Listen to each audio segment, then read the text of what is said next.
সবাই কেমন আছো? আশা করছি সবাই খুব ভালো আছো ও সুস্থ আছো। গোপাল সোনা এনপি ইউটিউব ব্লগে সবাইকে জানাই স্বাগত। আজকে আবারও চলে এসেছি নতুন একটা ব্লগ নিয়ে আমার গোপাল সোনাদের। আশা করছি আজকের ব্লগটা তোমাদের সবার খুব ভালো লাগবে, তাই প্রথম থেকে লাস্ট পর্যন্ত অবশ্যই তোমরা দেখতে থাকো। আর হ্যাঁ, ভালো লাগলে লাইক কমেন্ট ও শেয়ার করতে ভুলবে না। হরি বল। তো বন্ধুরা, সকালে দেখো গোপাল সোনাদেরকে শয়ন থেকে তুলে নিয়ে ভালো করে ফুল সব কিছু আজকে জামা কাপড় চেঞ্জ করে গাটা আজকে ভালো করে মুছিয়ে দিয়েছি উষ্ণ গরম জল দিয়ে। আজকে স্নান করাইনি, দিয়ে দেখো সাজুগুজু করে গোপাল ও ননীকে বসিয়ে দিয়েছি। আর আজকে সকালে সেবা দিয়েছি ভাজা, বাদাম ভাজা, আর দিয়েছি ছোলা ভাজা। আর এদিকে দেখো দিয়েছি একটা প্লেটে তুলসী পাতা, এটা সবসময় দেই। আর একটা গ্লাসে দিয়েছি তুলসী পাতা সহকারে জল। আর হ্যাঁ, গোপাল সোনা বা গোবিন্দ সেবায় সবসময় তুলসী পাতা ব্যবহার করতে হয়, তা না হলে কিন্তু ভগবান সেবা গ্রহণ করেন না বন্ধুরা। তাই দেখো আমি সমস্ত জিনিসে তুলসী পাতা দিয়ে দিলাম। আর এদিকে দেখো, যদিও আমার গোপাল এখন সেবা গ্রহণ করবে, তাই আমার গোপালের হাত থেকে আমি একটু বাসিটা সরিয়ে দিচ্ছি।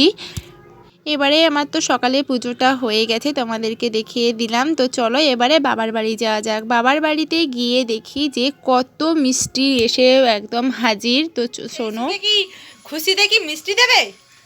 হ্যাঁ, আজকে আমাদের বাড়িতে নতুন সদস্য এসেছে। রাত্রি বেলাতে যাব, উপরন্ত সবাইকে মিষ্টি খাওয়াবো।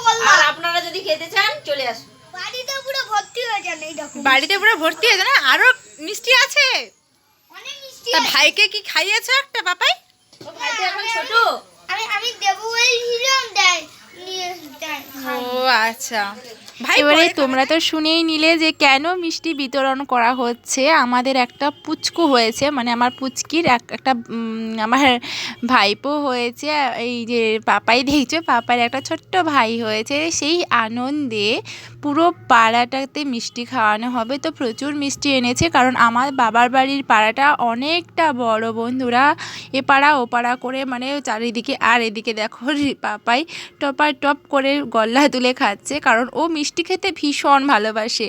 তো প্রচুর মিষ্টি নিয়ে এসেছে, আর আমরাও বেশ খেয়েছি। সত্যি বলতে আমাদের রায়দিঘির গল্লা রসগোল্লা সত্যি খুব ভালো হয় খেতে বন্ধুরা। তাহলে অবশ্যই তোমরা চলে এসো আমাদের বাড়িতে মিষ্টি খেতে, তোমাদেরকেও সবাইকে মিষ্টি মুখ করাবো। তবে হ্যাঁ বন্ধুরা, আমি খুবই দুঃখিত, কারণ যার উদ্দেশ্যে এই মিষ্টি খাওয়ানো হচ্ছে তার মুখটা আজকে তোমাদেরকে দেখাতে পারলাম না। আসলে আমি চাই না যে ঘুমন্ত অবস্থায় তোমরা দেখো, তাই দেখালাম না। ঘুমন্ত অবস্থায় তো আমার কাছে অনেক ফটো আছে, তবু আমি দেখালাম না। আমি চাই তোমাদের সামনে যে হাসছে খেলছে তাকিয়ে আছে এরকম একটা ভিডিও দেখাতে, তাই তোমাদেরকে আজকে আর দেখালাম না। তোমাদেরকে অবশ্যই একদিন আমি দেখাবো যে আমাদের ছোট্ট সদস্য কেমন হয়েছে। তো দেখো, আমি আর বৌদি মিলে বেরিয়ে পড়লাম মিষ্টি বিতরণ করতে। এদিকে এসে দেখি যে পাড়ার একজন কাকিমা আলু ভাজছে।